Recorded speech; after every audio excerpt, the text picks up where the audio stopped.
Bab 721. Aduh, aku benci sekali padanya, pikir Francine. Ia berdiri dengan tangan di pinggul dan berteriak, "Hei, kau. Pakai bajumu dan bangun dari tempat tidur sekarang." "Kenapa harus?" tanya Corinne sambil mengernyitkan alisnya. Ia kembali ke ponselnya setelah melirik Francine dengan acuh tak acuh. Ia tidak terkejut dengan kemunculan Francine yang tiba-tiba di kamarnya karena ia mendengar semua yang terjadi di luar kamar beberapa saat yang lalu. "Kau tanya kenapa? Baiklah, biar ku jelaskan kenapa. Sebagai wanita di keluarga Holden, kau dilarang tidur lebih dari jam tertentu." "Cek, kurasa benar juga kata mereka. Orang miskin memang miskin karena malas," jawab Francine. Corinne terkekeh-kecut. "Aku menikah dengan kakakmu, bukan kamu. Apa yang membuatmu berpikir kau bisa mengendalikanku padahal dia bahkan tidak bisa mengendalikanku?" Francine memelototinya dan berkata dengan angkuh, "Dan apa yang membuatmu berpikir aku tidak bisa mengendalikanmu? Kau tidak bisa membodohiku dengan menganggapmu benar-benar kakak iparku karena aku tahu kalian berdua tidak benar-benar menikah secara hukum. Dengan kata lain, kau tetap orang luar dan sebagai orang luar, kau harus mendengarkan semua yang aku, Francine Holden, perintahkan." Corinne tersenyum dan mengangguk. "Baiklah, aku siap mendengarkan. Apa yang kau inginkan dariku?" Francine menyilangkan tangannya dan berkata, "Aku ingin kamu bangun dari tempat tidurmu sekarang dan melakukan pekerjaan rumah untuk mencari nafkah." "Kerja? Kerja apa?" tanya Corinne penasaran. "Bersihkan kamar mandi, cuci baju, masak. Terserah. Lakukan saja. Atau kamu terlalu buta sampai nggak sadar kalau ada banyak hal yang bisa kamu lakukan di rumah. Tapi kami punya tenaga profesional untuk itu, jadi saya tidak mengerti mengapa saya harus melakukan semua pekerjaan itu." "Memang benar, kau tetap harus bekerja sebagai istri Jeremy. Kalau tidak, apa gunanya dia menikahimu? Kita sudah cukup membuang waktu untuk bicara. Bangun sekarang dan bersihkan seluruh rumah," kata Francine sambil mengerutkan kening. Corinne terus saja mengangkat ponselnya ke arah Francine. Saat itu, ia menatap layar dengan malas, cemberut, dan berkata, "Tuan, Anda dengar semua itu, kan? Sepertinya saya sama sekali tidak diterima di sini. Malah, adik Anda memperlakukan saya lebih buruk daripada semua ibu mertua yang digambarkan di sinetron." "Berikan teleponnya padanya," kata Jeremy dengan dingin. Francine langsung menegang karena ngeri ketika mendengar suara Jeremy dari telepon. Saat itulah ia menyadari Corinne sebenarnya tidak sedang bermain-main di teleponnya. Malah, ia sedang merekamnya. "Sial, aku lupa betapa liciknya dia," pikir Francine. Corinne tetap bersandar malas di sandaran kepala. Ia tersenyum dan menunjuk Francine. "Kemarilah. Kakakmu memanggilmu." Rasa dingin menjalar di tulang punggung Francine, tetapi ia tak berani menentang perintah Jeremy. Sambil terus memelototi Corinne, ia berjalan ke tempat tidur dan mengambil ponselnya. Jeremy sedang dalam perjalanan ke kantor dengan mobilnya yang disopiri. "Jeremy, kemasi barang-barangmu. Aku akan mengirim seseorang untuk mengantarmu ke rumah ibumu nanti," kata Jeremy tanpa emosi. Saat itulah Francine tahu ia berada dalam masalah besar. Ia dan Jeremy memiliki ayah yang sama, tetapi tidak seperti ibu Jeremy. Ibunya sendiri tetap berada di pinggiran selama ini karena kakek nenek mereka tidak mau menerimanya ke dalam keluarga. Satu-satunya alasan Francine bisa tinggal di tanah milik keluarga Holden adalah karena Jeremy mengizinkannya, mengingat bagaimanapun juga ia seorang Holden. Belum lagi, sangat jarang keluarga Holden memiliki anak perempuan di antara mereka. Apakah itu berarti Jeremy tidak menginginkanku lagi? Apakah itu sebabnya dia mengirimku kembali untuk tinggal bersama ibuku? Pikir Francine. "Tidak, aku tidak mau tinggal dengan ibuku," teriaknya pada Jeremy. "Kalau begitu, minta maaf pada Corinne sekarang juga." Bab 722. Francine melirik Corinne yang sedang menguap malas di tempat tidur. Ia tak mungkin bisa merendahkan harga dirinya dan meminta maaf kepada orang desa itu. "Jeremy, 1. Pilihannya cuma minta maaf atau kamu berkemas," kata Jeremy dengan dingin. Pada akhirnya, rasa takut Francine terhadap kakaknya mengalahkan keengganannya untuk meminta maaf kepada Corinne. Ia langsung mengakui kekalahan dan menundukkan kepalanya ke arah Corinne. Maaf, Corin. Seharusnya aku tidak mengatakan semua hal itu kepadamu dan aku berjanji tidak akan mengulangi kesalahan yang sama. Kuharap kau bisa memaafkanku dan meminta Jeremy untuk tidak mengirim pesan lagi. Aku pergi. Corin menatapnya dengan pandangan miring dan melambaikan tangan padanya, kembalikan teleponnya padaku. Kamu dipecat. Aku dipecat. Memangnya dia pikir dia sedang bicara dengan siapa? Para pelayan. Francine hampir meledak karena kelancangan Corin, tapi sayangnya, dia tidak bisa karena Jeremy masih mengawasinya lewat telepon. Karena tidak berani lagi melawan keinginan Corin, dia dengan patuh menyerahkan telepon kepadanya sebelum meninggalkan ruangan dengan kepala tertunduk. Corin memastikan Francine sudah meninggalkan ruangan sebelum mengalihkan perhatiannya kembali ke pria tampan di teleponnya. Tuan, mengapa adikmu begitu berbeda darimu? Keluhnya. Sudah, jangan marah lagi. Aku pasti akan memberinya pelajaran sepulang kerja, kata Jeremy lembut. Aku tidak marah. Aku hanya tidak tahan dengan semua keributan yang dia buat, Corin menguap sebelum menambahkan. Ngomong-ngomong, kapan kamu akan kembali? Ia langsung menyadari ada yang tidak beres setelah pertanyaan itu keluar dari mulutnya. Ia mengerjap canggung dan berusaha menutupi kesalahannya. Maksudku. Jeremy sedikit terkejut dengan semua ini, tapi kemudian tiba-tiba tersenyum. Aku bisa kembali sekarang kalau kamu mau. Corin berdeham canggung. Tidak, itu tidak perlu. Aku hanya bertanya, aku mau tidur lagi sekarang. Semoga harimu menyenangkan di tempat kerja. Dia langsung mengakhiri panggilan video dan melempar ponselnya ke samping. Aduh, malu banget, pikirnya sambil menutupi wajahnya dengan tangan. Kenapa aku harus tanya kapan dia balik? Dia bahkan belum pergi 10 menit yang lalu.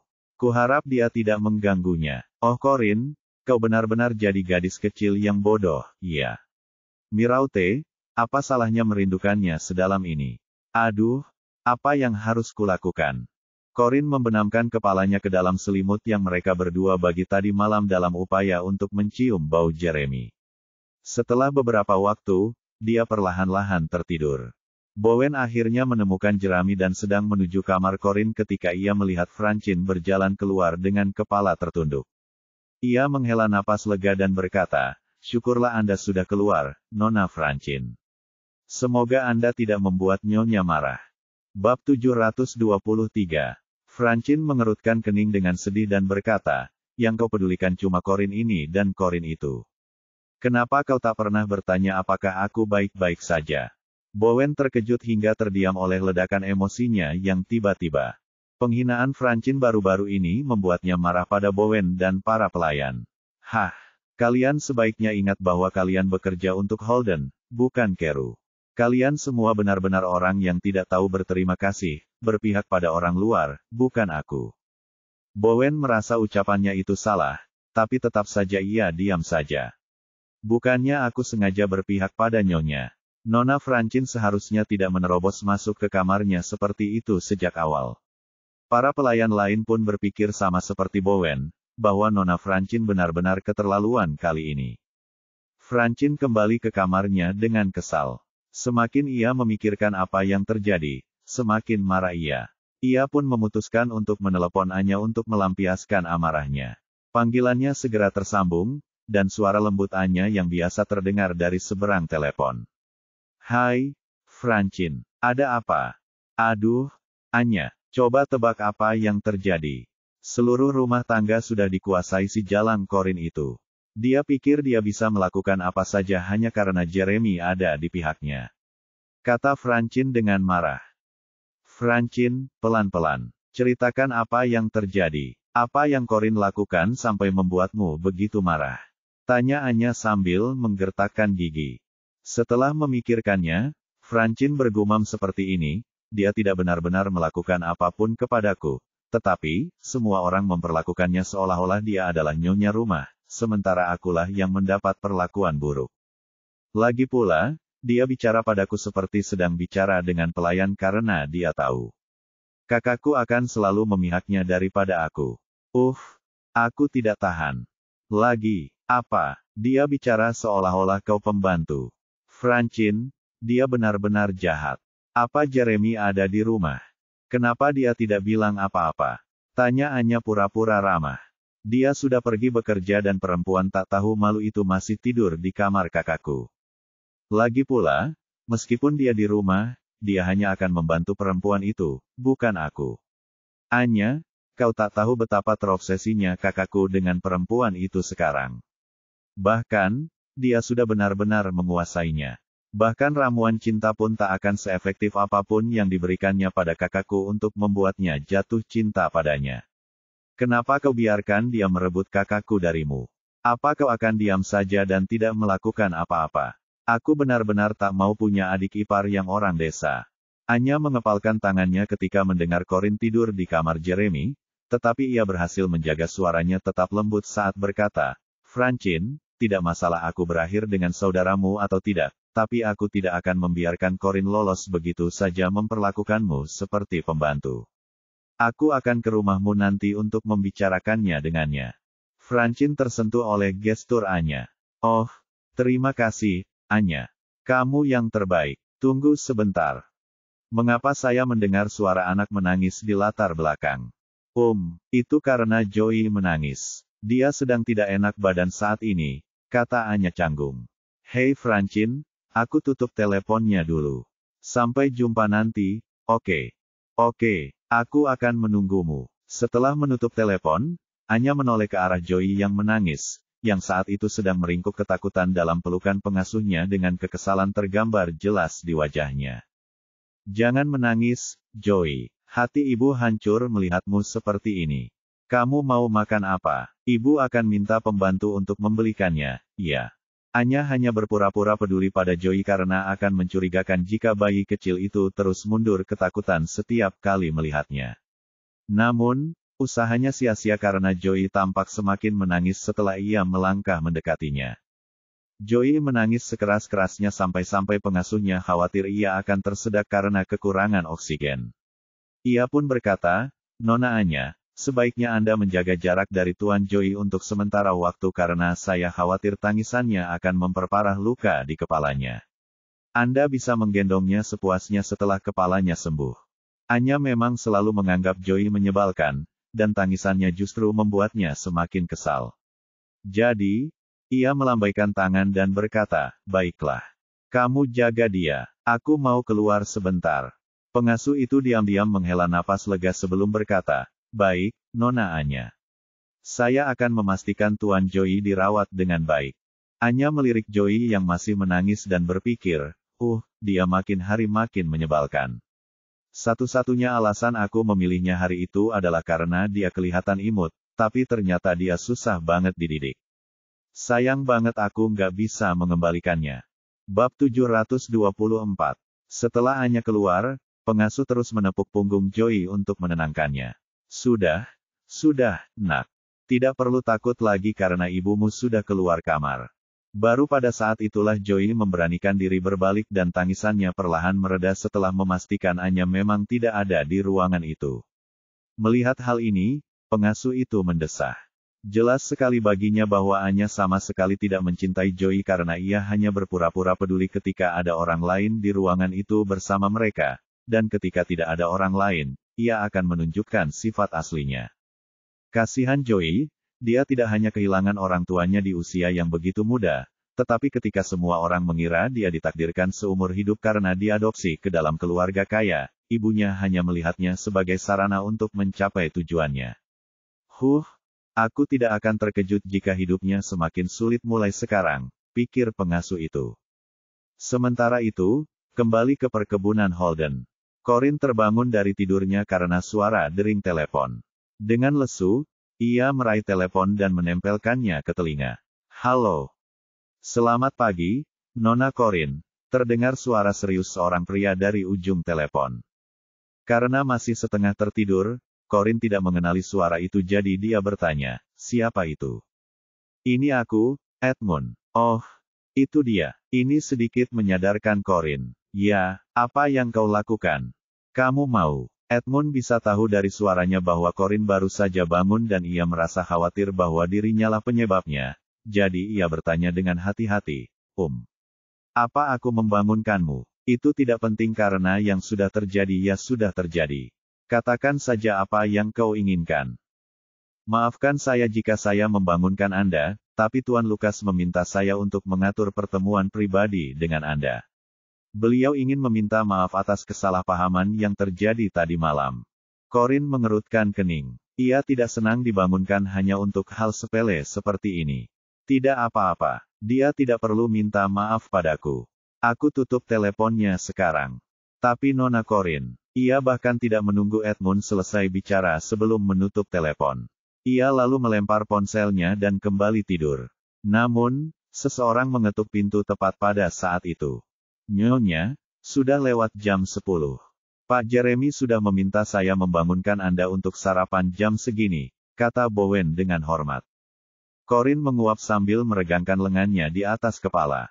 Sepertinya aku tidak akan bisa tidur nyenyak hari ini. Ia merapikan rambutnya, turun dari tempat tidur, dan pergi ke kamar mandi untuk membersihkan diri. Bowen tersenyum ramah kepada Corin ketika melihatnya keluar dari ruangan. Nyonya, sarapan Anda sudah siap di meja. Pak Jeremy secara khusus menyewa ahli gizi untuk menyiapkan sarapan untuk Anda. Anda ingin makan siang apa hari ini? Kabari saya sekarang agar saya bisa menyiapkan makanannya untuk Anda. Aku tidak pilih-pilih, jadi apapun boleh. Tapi aku tidak keberatan kalau ada hidangan rumahan, jawab Corin sambil menuruni tangga. Baiklah, Nona Corin, saya akan sampaikan pesan Anda ke dapur. Bab 725. Bowen mengikutinya ke ruang makan. Sesampainya di sana, ia melangkah di depannya dan berkata, Nyonya, ini saudara perempuannya. Hah, apa yang dilihatnya mengejutkannya karena ada dua wanita yang sedang makan sarapan yang disiapkan khusus oleh ahli gizi untuk Corin. Nona Francine, bukankah Anda sudah sarapan? Kenapa Anda makan sarapan Nyonya? Tanya Bowen sambil mengerutkan kening. Francine melanjutkan makannya sambil berkata, Oh, aku tidak tahu ini sarapannya. Makanannya sudah teronggok di sini tanpa disentuh siapapun. Jadi kupikir dapur yang membuatnya untuk temanku yang berbaik hati datang mengunjungiku. Lagi pula, sayang sekali kalau makanannya dingin sebelum sempat dinikmati. Ia lalu menumpuk bacon di piring Anya. Ini, Anya, jarang sekali kau mampir ke rumah kami, jadi pastikan kau makan lebih banyak, ya. Sambil melakukannya, ia diam-diam melirik Corin dengan pandangan provokatif. Sedangkan Anya, ia melahap suapan demi suapan, seolah memamerkan siapa orang favorit Francine kepada Corin. Corin hanya menatap mereka dengan seringai acuh tak acuh di wajahnya. Setelah minum susu, Anya berdiri dan pura-pura malu. Oh, tidak, aku tidak tahu ini sarapanmu, Corin. Maaf, aku agak lapar tadi dan berpikir untuk bergabung dengan Francine karena dia bertanya apakah aku sudah sarapan. Kuharap kau tidak marah pada kami, Corin. Sumpah, kami tidak sengaja memakan sarapanmu. Corin mengangkat alisnya dan tersenyum sejenak. Tidak apa-apa, kamu kan tamu, jadi kamu harus makan dulu. Kata tamu, membuat senyum palsu di wajah Anya menegang. Francine benar. Dia belum pulang sehari, tapi sudah bertingkah seperti nyonya rumah. Beraninya dia menggunakan kata tamu padaku untuk memamerkan posisinya di keluarga Holden. Dia tidak pantas dipanggil Nyonya Holden. Satu-satunya keahliannya adalah menggunakan kekuatan Jeremy untuk menindas orang lain. Bowen mendesah tak berdaya ketika melihat piring-piringnya sudah setengah kosong. Bu, silakan duduk sementara saya pergi dan meminta dapur menyiapkan sarapan lagi untuk Anda. Corin melirik sarapan yang tersaji di meja dan tahu itu akan memakan waktu, belum lagi, sangat merepotkan bagi dapur untuk menyiapkan sarapan lagi untuknya. Lagi pula, ia tidak ingin duduk di meja makan yang sama dengan Anya karena ia tidak tahan melihat wajahnya. Maka, ia melambaikan tangannya dan berkata, tidak apa-apa, Bowen. Aku akan pesan makanan untuk dibawa pulang. Sayangnya, itu tidak akan berhasil. Makanan-makanan itu tidak hanya tidak sehat, tapi juga tidak bersih. Lagi pula, dapur hanya butuh beberapa saat untuk menyiapkan sarapan untukmu. Corin menggelengkan kepalanya. Sudahlah, Bowen. Tidak perlu repot-repot seperti itu. Aku tidak akan memakannya bahkan jika kau meminta dapur untuk membuatkanku lagi. Bahkan, suruh dapur menyiapkan makan siang dan aku akan menyiapkan sarapanku sendiri. Baiklah, kalau begitu, aku akan meminta dapur menyiapkan beberapa makanan favoritmu untuk makan siang. Itu akan menyenangkan. Terima kasih. Bowen mendesah lagi sebelum berbalik ke dapur. Begitu ia pergi, Francine tertawa terbahak-bahak. Haha, kau dengar itu, Anya? Dia bilang mau pesan makanan untuk dibawa pulang. Istri orang kaya dan berkuasa mana mungkin mau pesan makanan untuk dibawa pulang? Itu makanan orang miskin. Anya menyeringai dan melanjutkan menyantap sarapan Corin. Ia sepenuhnya setuju dengan apa yang dikatakan Francine. Anya, aku yakin kamu belum pernah pesan makanan siap saji, kan? Soalnya sosialita seperti kita nggak akan pernah makan makanan murah yang disediakan untuk rakyat jelata, tambah Francine. Sesekalipun kita pesan makanan siap saji, itu pun dari koki profesional, yang hanya menggunakan bahan-bahan segar dan berkualitas tinggi, yang datang ke rumah kita untuk memasak. Beda dengan orang desa yang aku yakin belum pernah makan enak seumur hidupnya, jadi dia terpaksa makan junk food. Bab 726. Sementara Francine melontarkan semua omong kosong itu, Corin sudah duduk di ruang tamu. Ia mematikan suara Francine dan mulai memesan makanan lewat ponselnya. Francine kesal karena kata-katanya tidak berpengaruh pada Corin, jadi dia meninggikan suaranya dan berkata, "Hei, kenapa dia lama sekali memesan makanan untuk dibawa pulang? Mungkinkah dia begitu miskin sehingga tidak punya pilihan selain memilih makanan untuk dibawa pulang yang termurah?" Anya tak kuasa menahan tawa lagi, tapi ia segera menenangkan diri dan berkata dengan nada berpura-pura, "Francine, jangan kasar begitu. Kita harus menghormati hidup orang lain, apapun pilihan hidupnya." Francine memutar bola matanya dan mendengus. "Aku cuma bilang apa adanya. Anak desa seperti dia nggak akan pernah bisa dibandingkan dengan kita, para sosialita. Bahkan kalau dia berhasil merayu adikku dengan kecantikannya, dia nggak akan pernah punya pandangan dunia atau nilai-nilai yang sama dengan kita. Jadi, aku yakin hubungan mereka nggak akan bertahan lama. Sudah waktunya dia bangun dan keluar dari rumah ini." Corin sama sekali tidak menghiraukan ejekan Francine. Ia baru saja selesai memesan makanan untuk dibawa pulang, dan di saat yang sama, Jeremy menerima notifikasi pembayaran. Dalam gejolak gairah tadi malam, Jeremy memberitahukan semua kata sandi rekening banknya dan bahkan memberikan beberapa kartu debitnya untuk menunjukkan bahwa ia bersungguh-sungguh saat mengatakan ingin menghabiskan sisa hidupnya bersamanya. Meskipun Corin tidak benar-benar kekurangan uang, tetap saja menyenangkan bisa menghabiskan uang pacarnya sesekali. Francine terus mengejeknya sementara Corin mengabaikannya sepenuhnya. Corin bersandar di sofa dan menyalakan TV. Tiba-tiba, segelas susu muncul di hadapan Corin. Ia mendongak dan melihat Anya yang membawakannya. Anya tersenyum polos padanya. "Corin, pesananmu akan butuh waktu untuk sampai. Kenapa? Kamu minum susu dulu. Aku nggak mau kamu kelaparan." "Jangan." Corin menunduk menatap gelas susu itu. Ada bekas lipstik yang jelas di pinggirannya. Ih, bagaimana mungkin dia menawarkan sesuatu yang sudah diminumnya kepada seseorang? Corin dengan tenang dan ringan mendorong gelas susu itu. "Terima kasih, tapi aku tidak lapar. Kamu minum saja sendiri," katanya sambil tersenyum acuh tak acuh. Anya duduk dengan kecewa di sampingnya dan berkata, "Kenapa kamu tidak mau meminumnya?" "Apa karena aku sudah meminumnya? Kupikir kamu tidak akan keberatan karena kamu sepertinya tidak keberatan bersama pria yang dulu bersamaku." Nada bicara Anya membuat Corin ingin meninju wajahnya, tetapi ia berhasil mengendalikan diri. Ia mengangkat alis dan meliriknya. "Pria yang dulu bersamamu." Anya tersenyum cerah padanya. "Ya, aku sedang membicarakan Jeremy, tentu saja. Aku sudah bersamanya selama bertahun-tahun, tapi kau sepertinya tidak keberatan. Malah, kau menggunakan segala cara untuk merebutnya dariku, jadi aku tidak mengerti. Kenapa kau keberatan aku sudah minum susunya?" Corin mengerutkan alisnya. "Dia pernah tidur denganmu sebelumnya." Anya mengangguk. "Itu sudah jelas. Apa kau pikir dia masih perawan? Tidak perlu orang jenius untuk tahu betapa mustahilnya itu. Lagi pula, dia laki-laki. Ditambah lagi, dengan penampilan dan status, dia tidak akan pernah kekurangan wanita yang melemparkan diri padanya dan tidak ada pria yang bisa menahan godaan semacam itu." Corin menatap Anya dengan ekspresi muram, sampai-sampai Anya mengira Corin benar-benar marah. Tiba-tiba, Corin tertawa seolah mendengar lelucon lucu. Nona Anya, apa kau serius berpikir aku akan percaya apapun yang kau katakan setelah kau berbohong tentang Joey sebagai anak Jeremy? Ekspresi Anya menegang sesaat sebelum ia tertawa terbahak-bahak.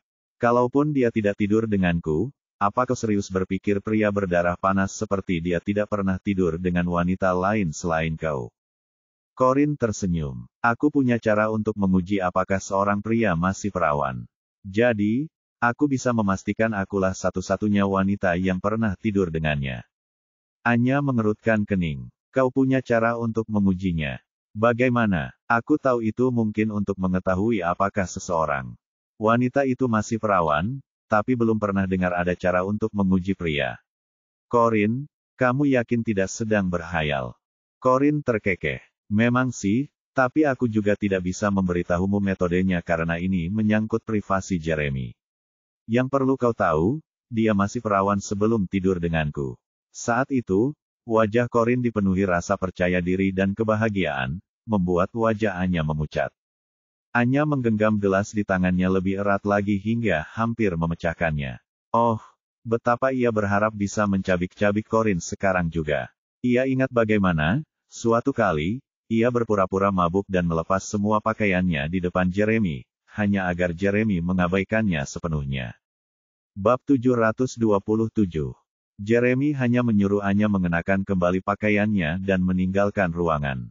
Anya tahu Jeremy bukan tipe pria yang suka tidur dengan siapapun karena ia telah menyaksikan sendiri betapa kerasnya Jeremy berusaha mempertahankan prinsipnya. Namun, ia tidak mengerti mengapa Jeremy rela melepaskan prinsipnya demi orang seperti Corin. Tiba-tiba, Corin menerima telepon dari nomor tak dikenal. Ia mengira kurirnya sudah datang, jadi ia langsung menjawab telepon itu tanpa ragu, "Halo." Namun, tidak ada suara yang keluar dari sisi lain telepon untuk waktu yang lama.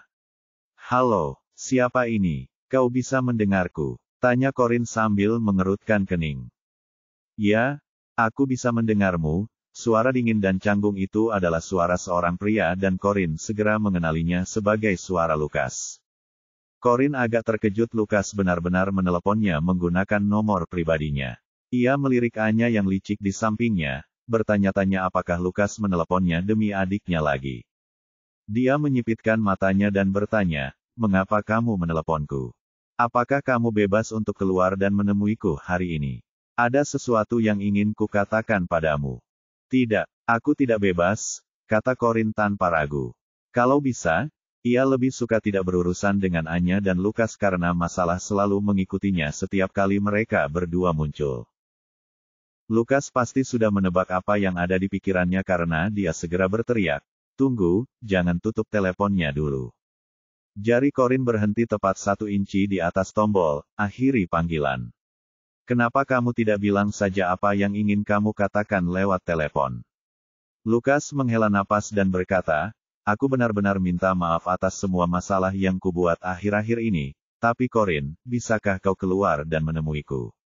Aku punya sesuatu yang sangat penting untuk kukatakan padamu dan aku bersumpah itu tidak akan menyita banyak waktumu." Saat Corin berbicara di telepon dengan Lukas, Anya tak henti-hentinya melotot ke arahnya. Setelah memikirkannya, Corin berkata, "Baiklah. Kamu bisa mampir ke tempatku jika..." "Sayangnya, saya tidak bisa ke sana. Bisakah kita bertemu di luar saja? Kalau begitu, kau bisa melupakan semuanya." "Kamu ingin..." Corin langsung menutup telepon setelah itu. Pasti ada yang mencurigakan. Pertama, Edmund menelepon untuk memberitahu saya bahwa Lukas ingin bertemu dengan saya. Lalu iblis itu sendiri yang menelepon saya secara pribadi. Belum lagi, dia memanggil saya Corin seolah-olah kita sangat dekat. Bab 728. Begitu Anya melihat Corin menutup telepon, ia kembali menyunggingkan senyum khasnya, "Aku baik sekali." "Corin, kamu benar-benar sibuk. Apa tadi ada pria yang menelepon?" Corin menyimpan ponselnya, mengambil bantal dari sofa, dan mendekapnya erat-erat. "Ya, memang laki-laki," katanya lesu. Secerca ejekan melintas di mata polos Anya yang seperti rusa betina. Jeremy tahu nggak kalau kamu masih berhubungan dengan cowok lain? Corin menguap dan berkata, kemungkinan besar tidak. Dia tidak. Itu tidak bagus. Rumor akan menyebar luas kalau sampai tersebar kabar kalau kamu mengundang pria ke rumah sementara Jeremy sedang bekerja di luar. Corin menoleh ke arah Anya dengan alis terangkat. Nona Anya, apakah Anda mengancam saya sekarang? Tentu saja tidak. Buat apa aku mengancammu? Aku hanya berbaik hati memperingatkanmu tentang konsekuensinya, kata Anya manis. Corin menyeringai. Baiklah. Tak masalah kau mengancamku atau memperingatkanku, karena aku tak peduli jika kau memberitahu semua orang yang kau kenal bahwa aku mengundang seorang pria. Bahkan, kau bisa menelepon Jeremy dan memberitahunya sekarang juga kalau kau mau. Melihat Corin tidak panik, Anya diam-diam menggertakkan gigi karena marah. Anya sebenarnya tahu betul Corin tidak menyembunyikan hubungan yang tidak pantas karena ia berani mengajak seorang pria datang ke rumah. Satu-satunya alasan ia mengatakan hal itu tadi adalah untuk memancing amarah Corin, tetapi sayangnya, ia tidak berhasil. Corin, jangan salah paham. Aku bukan tipe orang yang suka menyebarkan rumor tentang orang lain, dan jangan khawatir, aku juga tidak akan memberitahu Jeremy, kata Anya sambil tersenyum. Hah, dia bukan tipe orang yang suka menyebarkan gosip tentang orang lain. Mana mungkin. Pasti dia lagi merencanakan sesuatu, pikir Corin. Setelah melirik Anya sekilas, ia memutuskan untuk tidak memperpanjang pembicaraan lagi. Maka, untunglah saat itu seorang pelayan datang membawa pesanannya. Nyonya, pesanan Anda sudah sampai. Corin mengangguk. Terima kasih. Kau boleh meninggalkannya di sini. Pelayan itu meletakkan makanan pesanan di meja kopi dan meninggalkan ruang tamu. Setelah melempar bantal, Corin membuka bungkus makanannya. Nona Anya, Anda mau? Anya melirik makanan pesan antar itu dengan jijik sebelum memaksakan senyum palsu, berkata, tidak, terima kasih. Aku sudah kenyang. Corin tersenyum acuh tak acuh padanya dan berkata, kalau begitu, kalau kamu tidak keberatan, bisakah kamu pergi? Aku tidak suka ada penonton saat aku sedang makan. Senyum palsu di wajah Anya menegang. Saat itu, Francine masuk ke ruang tamu dan berkata, Anya, kenapa kamu duduk di sana bersama Corin? Kemarilah. Apa kamu tidak tahu kalau makanan murah itu dibuat dengan bahan-bahan yang sudah rusak? Kamu pasti tidak mau sakit, kan? Dia kemudian menarik Anya dari sofa dan menyeretnya keluar ruang tamu tapi sebelum mereka kiri, Anya berhasil menyodorkan gelas susu ke tangan Corin. Bab 729. Ambil gelas susu ini, Corin. Kau bisa meminumnya untuk membuat makanan Paskah ini ludes. Sambil mengatakan ini, Anya berpura-pura kehilangan pijakannya. Dengan goyangan tubuhnya, susu di gelas tumpah ke makanan pesanan Corin. Oh tidak, ramenku. Aku bahkan belum sempat menggigitnya sebelum penggilingan masuk, pikir Corin. Anya menutup mulutnya, berpura-pura terkejut. Oh tidak, maafkan aku, Corin. Aku tidak bermaksud merusak makananmu. Corin hanya menatap sup ramen yang telah berubah menjadi putih karena susu. Francine tertawa terbahak-bahak melihat Corin tampak kecewa. Tentu saja, ia juga tak lupa menunjukkan perhatiannya kepada Anya. Kau tak perlu minta maaf padanya, Anya. Malahan, kau seharusnya lebih peduli pada dirimu sendiri. Kuharap kau tak menabrak furnitur tadi. Anya menggelengkan kepalanya dan berkata dengan cemas, aku baik-baik saja, Francine, tapi aku merasa sangat bersalah karena merusak makanan Corin. Oh, ya ampun, susunya cuma sedikit. Lagi pula dia kan gak terlalu pilih-pilih soal makanan. Maksudku, aku berani taruhan $100 kalau susu dari rumah kita 100% lebih bersih daripada makanan pesan antar yang dia pesan. Jangan bilang begitu, Francine. Lagi pula, ini semua salahku.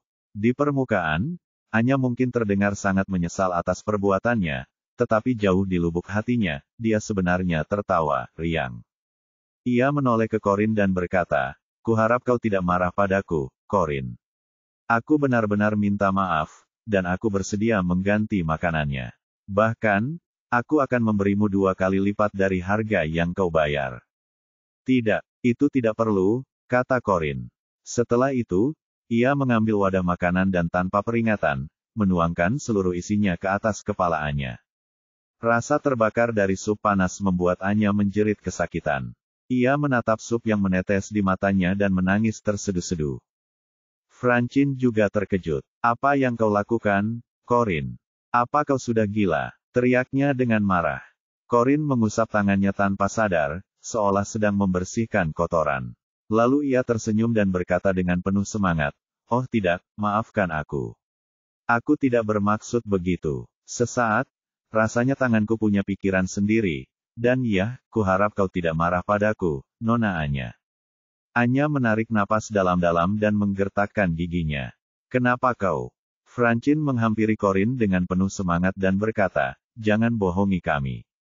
Kau sengaja melakukannya. Aku belum pernah bertemu orang sekasar dirimu seumur hidupku.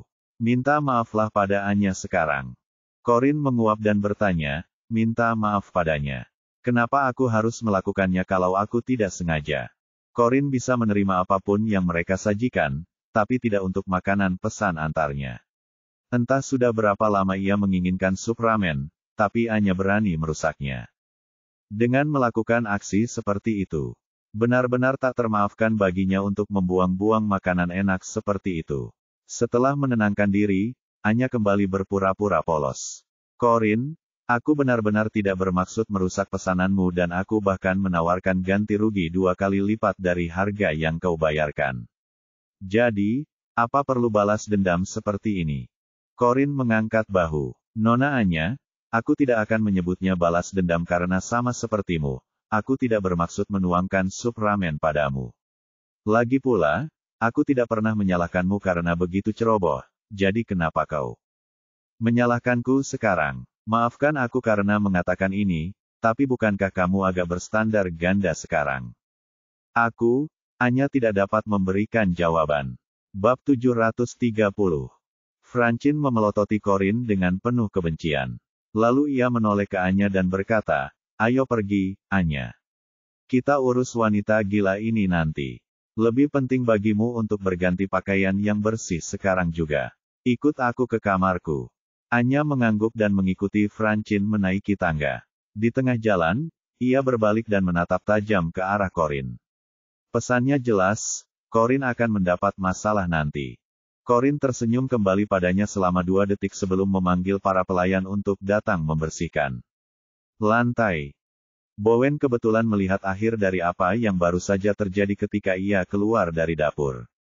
Ia mendesah tak berdaya, menghampiri Corinne, dan bertanya dengan cemas, "Bu, bagaimana kalau saya minta dapur membuatkan roti lapis? Roti lapis itu cukup untuk makan siang." Corinne memang lapar. Ia mengangguk dan berkata, "Oke. Tidak perlu yang rumit. Sebetulnya, sandwich salad telur saja sudah cukup." "Sesuai keinginan Anda, Nyonya." Bowen hendak pergi ke dapur ketika seorang pelayan berlari masuk. "Tuan Bowen, Tuan Lukas datang mengunjungi Nyonya." "Apakah kau berbicara tentang Tuan Lukas dari keluarga Rivera?" tanya Bowen dengan kaget. "Ya, itulah orang yang sedang saya bicarakan," kata pelayan itu sambil mengangguk. Bowen merasa aneh karena kedua keluarga jarang berkunjung karena hubungan mereka yang buruk. Anya tentu saja pengecualian karena ia begitu tergila-gila pada Jeremy. Lukas yang datang sendiri sudah sangat aneh, tetapi bagaimana bisa ia bilang ia datang untuk mengunjungi Corinne? "Nyonya, Tuan Lukas datang mengunjungi Anda. Haruskah saya mengizinkannya masuk?" tanya Bowen cemas. "Ya, tidak apa-apa," kata Corinne sambil mengangguk. "Baik, Bu." Bowen memberi isyarat kepada pelayan untuk mengantar Lukas ke ruang tamu. Tak lama kemudian, Lukas dibawa ke ruang makan. Corinne, yang sedang duduk di meja makan, tersenyum tipis padanya. "Yah, kamu datang ke sini juga nggak lama kok." Lukas datang sendirian. Ia berdiri di ambang pintu dengan punggung tegak lurus. Namun, tak ada rasa percaya diri yang biasa terpancar di matanya. Malahan, tatapannya itu tampak diliputi segudang emosi. "Aku kebetulan sedang di sekitar sini waktu aku meneleponmu." "Oh, begitu." Corinne mengangguk dan tersenyum. "Kuharap kamu tidak keberatan kalau kita bicara di ruang makan karena ruang tamu sedang dibersihkan." Lukas menatapnya lekat-lekat dengan tatapan penuh rasa bersalah sebelum mengangguk dan berkata, "Ya, tidak apa-apa." Aku tidak keberatan bicara di sini. Bagus. Silakan duduk, Tuan Lukas. Karena sopan, Corin dengan malas memberi isyarat agar Lukas duduk. Sejujurnya, kukira kau akan ribut-ribut ngobrol di ruangan yang penuh bau makanan. Seorang pelayan segera menarik kursi di hadapan Corin. Lukas diam saja sambil berjalan perlahan dan duduk. Sebelum mereka berdua sempat berkata apa-apa, pelayan itu mengeluarkan sepiring roti lapis dari dapur dan meletakkannya di hadapan Corin.